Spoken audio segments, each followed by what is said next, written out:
പിതാവിന്റെയും പുത്രന്റെയും പരിശുദ്ധാത്മാവിന്റെ നാമത്തിൽ അമ്മേ പരിശുദ്ധമേ, ദൈവമാതാവേ, കൃപാസനത്തിലൂടെ ഞങ്ങൾക്കും ഞങ്ങളുടെ ദേശത്തിനും അമ്മ മധ്യസ്ഥം തേടി തന്ന എല്ലാ അനുഗ്രഹങ്ങൾക്കും കൃപകൾക്കും ഞങ്ങളിപ്പോൾ ഹൃദയം നിറഞ്ഞ നന്ദി പറയുന്നു. അമ്മേ പരിശുദ്ധമേ, ദൈവമാതാവേ, 2004 ഡിസംബർ 7-ാം തീയതി ഉച്ചകഴിഞ്ഞ് 2:30 കൃപാസനത്തിൽ സംഭവിച്ച അമ്മയുടെ പ്രത്യക്ഷപ്പെടലിനെ കുറിച്ച് തിരുസഭയ്ക്ക് സമർപ്പിച്ചിരിക്കുന്ന പഠനരേഖകളുടെ മേൽ സഭാത്മകമായ പഠനം ആരംഭിക്കുവാൻ ഞങ്ങൾ പ്രാർത്ഥിക്കുന്നു. അമ്മേ പരിശുദ്ധമേ, ഭൂസ്വർലോകങ്ങളുടെ രാജ്ഞിയായ ഭൗമസംരക്ഷണത്തിനായി പ്രപഞ്ചപ്രകൃതിയെ തന്നെ തിരുസഭ പ്രതിഷ്ഠിക്കുവാൻ ഈ പ്രത്യക്ഷീകരണ വഴി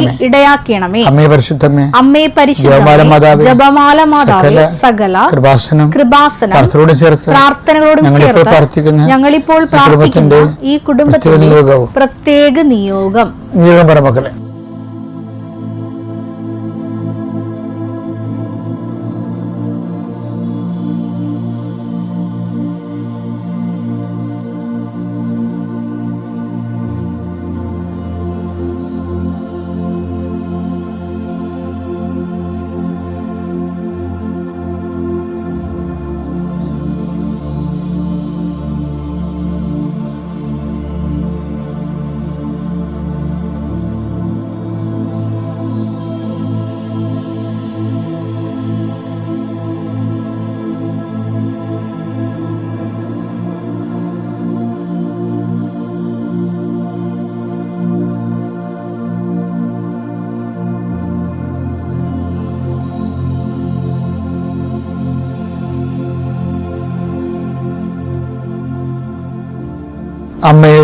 അമ്മയുടെ പ്രത്യക്ഷീകരണത്തിന്റെ അനുഗ്രഹവേളയിൽ ഞങ്ങൾക്ക് സാധിച്ചു തരുവാൻ കനിയണമേ. ആമേൻ. വിശ്വാസ പ്രമാണം. സർവശക്തനായ പിതാവും ആകാശത്തിന്റെയും ഭൂമിയുടെയും സൃഷ്ടാവുമായ ദൈവത്തിൽ ഞാൻ വിശ്വസിക്കുന്നു. അവിടുത്തെ ഏകപുത്രനും ഞങ്ങളുടെ കർത്താവുമായ ഈശോമിശിഹായിലും ഞാൻ വിശ്വസിക്കുന്നു. ഈ പുത്രൻ പരിശുദ്ധാത്മാവിനാൽ ഗർഭസ്ഥനായി കന്യകാമറിയത്തിൽ നിന്ന് പിറന്ന് പൊന്തിയോസ് പീലാത്തോസിന്റെ കാലത്ത് പീഡകൾ സഹിച്ച് കുരിശിൽ തറയ്ക്കപ്പെട്ട് മരിച്ച് അടക്കപ്പെട്ട് പാതാളങ്ങളിൽ ഇറങ്ങി മരിച്ചവരുടെ ഇടയിൽ നിന്ന് 3-ാം നാൾ ഉയർത്ത് സ്വർഗത്തിലേക്ക് എഴുന്നള്ളി സർവശക്തിയുള്ള പിതാവായ ദൈവത്തിന്റെ വലതുഭാഗത്തിരിക്കുന്നു. അവിടെ നിന്ന് ജീവിക്കുന്നവരെയും മരിച്ചവരെയും വിധിക്കുവാൻ വരുമെന്നും ഞാൻ വിശ്വസിക്കുന്നു. പരിശുദ്ധാത്മാവിലും ഞാൻ വിശ്വസിക്കുന്നു. വിശുദ്ധ കത്തോലിക്കാ സഭയിലും പുണ്യവാന്മാരുടെ ഐക്യത്തിലും പാപങ്ങളുടെ മോചനത്തിലും ശരീരത്തിന്റെ ഉയർപ്പിലും നിത്യമായ ജീവിതത്തിലും ഞാൻ വിശ്വസിക്കുന്നു. ആമേൻ. സ്വർഗ്ഗസ്ഥനായ ഞങ്ങളുടെ പിതാവേ, അങ്ങയുടെ നാമം പൂജിതമാകണമേ. അങ്ങയുടെ രാജ്യം വരണമേ. അങ്ങയുടെ തിരുമനസ് സ്വർഗത്തിലെ പോലെ ഭൂമിയിലും ആകണമേ. അന്നു വേണ്ടുന്ന ആഹാരം ഇന്ന് ഞങ്ങൾക്ക് തരണമേ. ഞങ്ങളോട് തെറ്റ് ചെയ്യുന്നവരോട് ഞങ്ങൾ ക്ഷമിക്കുന്നത് പോലെ ഞങ്ങളുടെ തെറ്റുകൾ ഞങ്ങളോടും ക്ഷമിക്കണമേ. ഞങ്ങളെ പ്രലോഭനത്തിൽ ഉൾപ്പെടുത്തരുതേ, തിന്മയിൽ ഞങ്ങൾ രക്ഷിക്കണമേ. ആമേൻ. നന്മ നിറഞ്ഞ മറിയമേ, സ്വസ്തി. കർത്താവ് അങ്ങയുടെ കൂടെ സ്ത്രീകളിൽ അങ്ങ് അനുഗ്രഹിക്കപ്പെട്ടവളാകുന്നു. അങ്ങയുടെ ഉദരത്തിൻ ഫലമായി ഈശോ അനുഗ്രഹിക്കപ്പെട്ടവനാകുന്നു. പരിശുദ്ധ മറിയമേ, തമ്പുരാന്റെ അമ്മേ, പാപികളായ ഞങ്ങൾക്ക് വേണ്ടി ഇപ്പോഴും ഞങ്ങളുടെ മരണസമയത്തും തമ്പുരാനോട് അപേക്ഷിക്കണമേ. ആമേൻ. കർത്താവേ, നിന്റെ വിശുദ്ധ പൗരോഹിത്യത്തെ നീ മഹത്വപ്പെടുത്തണം. കർത്താവ്, സഭയിലുള്ള സാന്നിധ്യം നീ പ്രകടമാക്കണം. കർത്താവ്, ഇന്ന് അർപ്പിച്ച കുർബാനയുടെ യോഗ്യത എല്ലാ മക്കളെയും കർത്താവെ നിന്റെ ചിറകിന്റെ കീഴിൽ സ്വരുക്കൂട്ടരെന്ന് പ്രാർത്ഥിക്കുന്നു. കർത്താവിന്റെ തിരുമുറിവാടുന്ന വലതുകരം നിന്റെ ശിരസിൽ വെക്കണ പ്രാർത്ഥിക്കുന്നു. അടുപ്പിട പോലെ വൈതാക്കാലം പോലെ ദൈവികമായ ശക്തി നിനക്ക് ആവശ്യപ്പെട്ടെന്ന് പ്രാർത്ഥിക്കുന്നു. നിന്നെ അലട്ടുന്ന ഭാരങ്ങളും രോഗങ്ങളും യേശുവിൻ നീങ്ങിപ്പോട്ടെന്ന് കൽപ്പിക്കുന്നു. കർത്താവ്, നിന്റെ തിരുശിലുവായെ നീ ഉയർത്തണമെന്ന് പ്രാർത്ഥിക്കുന്നു. തിരുശിലുവായുടെ ശക്തിയാൽ രക്ഷാകരമായ ദൈവികമായ സൗഖ്യദാനമായ ശക്തി കുടുംബത്തെ ആവശ്യിക്കട്ടെ. നീ ഏത് ഭവനത്തിൽ പ്രവേശിച്ചാലും ആ ഭവനത്തിൽ സമാധാനം ആശംസ അലച്ചത് കർത്താവെ, നിന്റെ ഉന്നതമായ നാമത്തിൽ നിന്റെ കുരിശ് എടുത്തിക്കൊണ്ട് ഞാൻ ഈ പ്രാർത്ഥന കൂടുന്ന കുടുംബത്തിൽ സമാധാനം ആശംസിക്കുന്നു. ആ സമാധാനത്തിന് ദൂതൻ അവിടെ ഉണ്ടെങ്കിൽ നിന്റെ സമാധാനം അവിടെ നിലനിൽക്കുന്ന അടച്ച കർത്താവെ, നീ തന്നെ കർത്താവെ, നിന്റെ അവരുടെ യോഗ്യതയാക്കാനല്ല ദൈവത്തിൻ്റെ കൃപയാൽ കർത്താവ് ഈ സമാധാനം അവർക്ക് അനുഭവിക്കാൻ ഇടയായി പ്രാർത്ഥിക്കുന്നു. സാമ്പത്തിക സമാധാനം നഷ്ടപ്പെട്ടവരുണ്ട്, ബന്ധങ്ങൾ അറ്റുപോയതിൻ്റെ സമാധാനം നഷ്ടപ്പെട്ടവരുണ്ട്, ജോലി നഷ്ടപ്പെട്ടതിൻ്റെ സമാധാനം നഷ്ടപ്പെട്ടവരുണ്ട്, വിദ്യാഭ്യാസത്തിന് വേണ്ടത്ര മാർക്ക് കിട്ടാത്തതിൻ്റെ പേരിൽ സമാധാനം നഷ്ടപ്പെട്ടവരുണ്ട്, ഉന്നതമായ വിദ്യാഭ്യാസ യോഗ്യത ഇല്ലാത്തതുകൊണ്ട് സമാധാനം നഷ്ടപ്പെട്ടു പോയവരുണ്ട്. അങ്ങനെയവർക്ക് എല്ലാവർക്കും ജീവിതമാർഗം കാണിച്ചു കൊടുക്കുകയും കർത്താവ് വിദ്യാഭ്യാസ മേഖല കാണിച്ചു കൊടുക്കുകയും അവരുടെ കഴിവിനേക്കാൾ ഒരു ദൈവത്തിൻ്റെ കൃപ കൊണ്ട് അവർ സെറ്റ് ചെയ്യാൻ കർത്താവ് ഇടവരുത്തുകയും ചെയ്യട്ടെ. ഇന്ന് നിന്റെ മാർഗത്തിലുണ്ടാകുന്ന എല്ലാവിധ ദോഷങ്ങളും യേശുക്രിസ്തു നാമത്തിൽ ഞാൻ ബന്ധിക്കുന്നു. എൻ്റെ ഇവിടെ നമ്മൾ നേരത്തെ കണ്ടത് ഇന്നലെയൊക്കെ കണ്ടില്ലേ, അതായത് ദൈവവിളി രണ്ടു തരമുണ്ട്. ഒന്ന് ഏൽപ്പിച്ചത്, ഈശോനെ ദൈവപിതാവ് ഏൽപ്പിച്ചതാണ്. അപ്പം ഈശോ തന്നെ പറയുന്നുണ്ട്, എൻ്റെ പിതാവിനാൽ ആകർഷിക്കപ്പെടുന്നവരല്ല എൻ്റെ അടുത്ത് വരുമെന്നാണ്. അത് ആകർഷിക്കപ്പെടും. ഇപ്പം നമ്മൾ പലരും വരുന്നത് ആദ്യം തന്നെ എങ്ങനെയാണ് ആകർഷിച്ചിട്ടാണ് നമ്മൾ വരുന്നത്. പിന്നെ ലോങ് ടൈമിൽ അങ്ങനെ കുറച്ച് കഴിയുമ്പോൾ നമ്മൾ തന്നെ സ്വന്തമായിട്ട് ഒരു ആകർഷിപ്പില്ലാതെ ദൈവം തന്നെ ആകർഷിപ്പായിട്ട് നമ്മൾ തന്നെ ഏറ്റെടുത്ത് ചെയ്യും. അതാണ് ഏൽപ്പിച്ചതെന്ന് പറയുന്നത്. യോഹന്നാന്റെ സുവിശേഷം 6:44, എന്നെ അയച്ച പിതാവ് ആകർഷിച്ചാലല്ലാതെ ഒരുവനും എന്റെ അടുക്കിലേക്ക് വരാൻ സാധിക്കില്ല. എന്നെ അയച്ച പിതാവ് ആകർഷിച്ചാലല്ലാതെ ഒരുവനും എൻ്റെ അടുത്ത് വരാനാവില്ല. ഇപ്പൊ നിങ്ങൾ തന്നെ സാക്ഷി ഉടമ്പടി എടുത്തിരിക്കണ ചില ആൾക്കാർ ചില സാക്ഷ്യം കേട്ടിട്ടല്ലേ, സാക്ഷ്യം കേട്ട് പത്രം കണ്ട് ആകർഷിക്കും, ചില പത്രത്തിൽ സാക്ഷ്യം കണ്ട് ആകർഷിക്കും.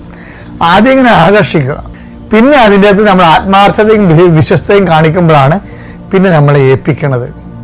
ഇപ്പൊ മറിയം അങ്ങനെ, മറിയം പക്ഷേ അമ്മയുടെ ദൈവവിളിയിൽ എല്ലാം ഏൽപ്പിച്ചതാ അവസാനം വരെ. അതായത് ഇപ്പൊ ഈശോനെ കുറിച്ച് നമ്മൾ പറഞ്ഞില്ലേ 17:4 എൻ്റെ പിതാവ് എന്നെ ഏൽപ്പിച്ച ജോലി ഞാൻ പൂർത്തിയാക്കി എന്ന് പറഞ്ഞ പോലെ മറിയത്തെയും ഈ ഈശോനെ ഗർഭം ധരിക്കുക എന്നുള്ള രക്ഷാകരമായ ദൗത്യം മറിയത്തെ ഏൽപ്പിച്ചതാ. എലിസബത്തിനെ ശുശ്രൂഷിക്കാൻ പോയ കാര്യവും മറിയത്തെ ഏൽപ്പിച്ചതാണ്. കന്യാകുമാരി എടുക്കാൻ പോയ കാര്യവും മറിയത്തെ ഏൽപ്പിച്ചതാണ്. എല്ലാ കാര്യവും ഏൽപ്പിച്ചതാണ്. അപ്പൊ ദൈവവിളിക്ക് ഏൽപ്പിക്കുന്ന ഒരു പരിപാടിയുണ്ട്. അതൊക്കെ മുമ്പ് നമ്മളെ ഏൽപ്പിക്കുന്നതിന് മുമ്പ് അതിൻ്റെ ആകർഷണമുണ്ട്. അത് ദൈവപിതാവിൻ്റെ ആകർഷണമാണ്. എന്താണ് പറയണത്? ഈ ആത്മാവിനെ ഞാൻ അസൂയയോടെ അഭിലഷിച്ചു. യാക്കോബ് 4:5, നമ്മിൽ നിക്ഷേപിച്ചിരിക്കുന്ന ആത്മാവിനെ ദൈവം അസൂയയോടെ അഭിലഷിക്കുന്നുവെന്ന് തിരുവെഴുത്ത് വൃഥ ആണെന്ന് നിങ്ങൾ വിചാരിക്കുന്നുവോ? അപ്പൊ മറിയത്തില് നിക്ഷേപിച്ച ആത്മാവിനെ ദൈവം ആകർഷിച്ചിട്ടാണ് മനുഷ്യാവതാര ദൗത്യം മറിയത്തിനെ ഏൽപ്പിക്കണത്. ആദ്യം ആകർഷണം വന്നത്. അപ്പൊ മറിയം അതിനോട് സഹകരിക്കുന്നുണ്ട്. എപ്പോഴും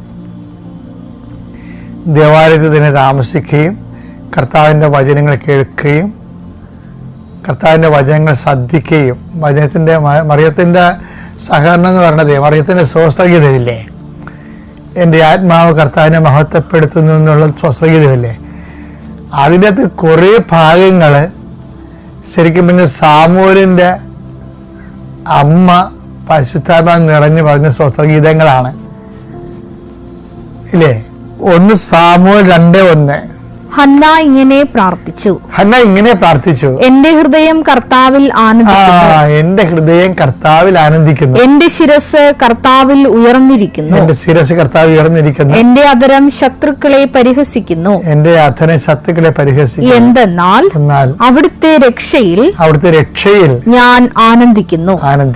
അപ്പൊ ഇതാണ് മറിയം സ്വസ്ത്രഗീതത്തിൽ പറയണത്. എടുത്തേ ലൂക്കാ 1:46, മറിയം പറഞ്ഞു, എന്റെ ആത്മാവ് കർത്താവിനെ മഹത്വപ്പെടുത്തുന്നു, എന്റെ ചിത്തം എന്റെ രക്ഷകനായ ദൈവത്തിൽ ആനന്ദിക്കുന്നു.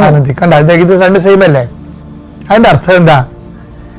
അതിന്റെ അർത്ഥം ഈ 4 വയസ്സ് മുതൽ 12 വയസ്സ് വരെ മറിയം ദേവാലയത്തിൽ താമസിച്ചിരുന്നു.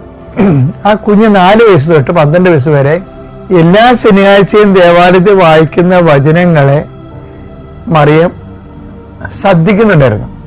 അതിൽ സ്വസ്ത്രഗീതം ഉൾപ്പെട്ടിരുന്നു.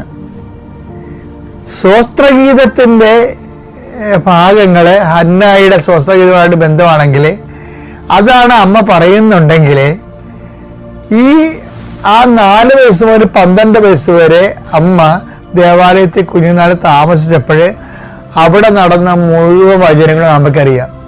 കാര്യം എന്താണ്, ഒരാവശ്യം വന്നപ്പോൾ സാമുവിൻ്റെ അമ്മ ഹന്ന പറഞ്ഞത് കോട്ട് ചെയ്തുകൊണ്ട് മറിയത്തിൻ്റെ സ്വസ്ഥ പ്രാർത്ഥനയാക്കി അത് മാറ്റിയെങ്കിലും അതറിയാമെങ്കിൽ ബാക്കിയുള്ള അവിടെ വായിച്ചുള്ള എല്ലാ വചനങ്ങളും അമ്മയ്ക്കറിയാം. അതിൻ്റെ അർത്ഥം എന്താ അറിയാമോ? ദേവാലയത്തിൽ പറഞ്ഞ വചനങ്ങളോട് അമ്മ വളരെ സബ്മിസീവായിരുന്നു. അതുകൊണ്ടാണ് അമ്മയുടെ ആത്മാവിന് ദൈവം അസിയോടെ അപേക്ഷിച്ചിട്ട് മനുഷ്യാവതാരത്തിൻ്റെ ദൗത്യം ഏൽപ്പിച്ചിരിക്കണം. ആദ്യം ആകർഷണം ഉണ്ടാക്കിയെടുക്കണം. അതിനെന്ത് ചെയ്യണം? അതിനോട് നമുക്ക് ദൈവവചനത്തോട് നമുക്ക് പരിശുദ്ധ അമ്മയെപ്പോലെ അഭിനിച്ച് തോന്നണം. അങ്ങനെ തോന്നിയാൽ ദൈവത്തിന് അവസാനം ആ ദൈവസ്നേഹം നമ്മൾ നിറഞ്ഞു വരുമ്പോൾ അമ്മയുടെ ആത്മാവിനെ അസിയോടെ അപേക്ഷിച്ച പോലെ നമ്മളെ ആകർഷിക്കും ദൈവം. അപ്പോൾ ദൈവവിളിയിൽ 2 ഘട്ടമുണ്ട്. ഒന്ന് ആകർഷണത്തിൻ്റെ ഘട്ടം, രണ്ടാമത് ഏൽപ്പിക്കുന്ന ജോലി. അത് ഏൽപ്പിച്ച ജോലിക്ക് മുമ്പ് ആകർഷണം വരാം, ചിലപ്പോൾ ആകർഷണം കഴിഞ്ഞിട്ട് ഏൽപ്പിക്കാം. അത് രണ്ടും ഒരുപോലെ പ്രധാനപ്പെട്ടതാണ്. നീ ഏത് ദിശയിലാണെന്ന് നോക്കിയാൽ മതി. ആകർഷിപ്പിലാണോ ഉള്ളത്, അത് ഏൽപ്പിച്ച ജോലിയിലാണോ ഉള്ളത്? സ്വന്തമായിട്ട് നോക്കി ആലോചിച്ച് നോക്കിയിട്ട് കറക്റ്റ് ചെയ്യുക. Praise the Lord.